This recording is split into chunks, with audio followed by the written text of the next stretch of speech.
In what might be the most grotesque twist yet in the Trump administration's ongoing war on immigrants, and apparently now toddlers, a 2-year-old U.S. citizen was deported to Honduras. Yes, 2 years old, not an undocumented migrant, not a border crosser, a citizen of the United States. The child, known in court filings only as VML, was sent to Honduras with her mother, Jenny Carolina Lopez Villela, even though her father had filed an emergency petition begging the government not to deport his American daughter. But apparently that was too much red tape for the patriots at ICE, CBP, DHS, and every other alphabet agency under the spell of Stephen Miller, the Rasputin of white resentment.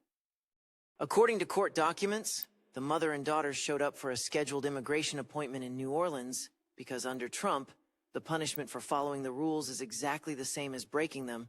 They were taken into custody on the spot, and the mother, slated for expedited removal, told ICE she wanted the girls to come with her. The father, who still had legal custody of VML, wasn't consulted, wasn't listened to, and barely got a phone call before ICE agents ended it, because when you're 2 years old and your government decides you're not American enough, you don't get a lawyer, you get a boarding pass.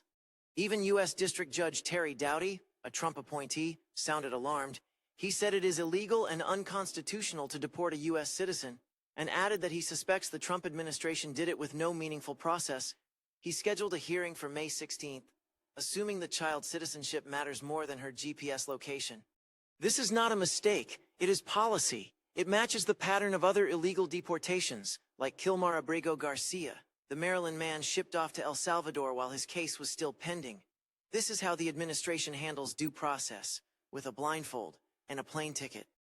So just to recap, the Trump administration forcibly removed an American toddler to Honduras against the wishes of her father, in violation of the Constitution, and when a federal judge tried to call the mother, she was already somewhere over the Gulf of Mexico. Your move.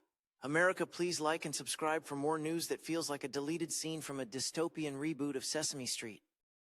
The implications of such actions extend far beyond one child's story, highlighting a chilling disregard for human rights and the fundamental values that define America. As the nation grapples with these policies, voices across the political spectrum are beginning to question what it truly means to uphold justice and compassion. The outrage from citizens and advocacy groups is mounting, demanding accountability and a re-evaluation of the systems that allow such tragedies to occur. In a time when unity and empathy are crucial, the stories of those affected serve as urgent reminders that real lives are at stake in these debates. It's essential for every American to reflect on the values that guide our nation, considering how we can protect the most vulnerable among us. As conversations about immigration continue, the hope remains that empathy will prevail over division, leading to more humane policies in the future. In what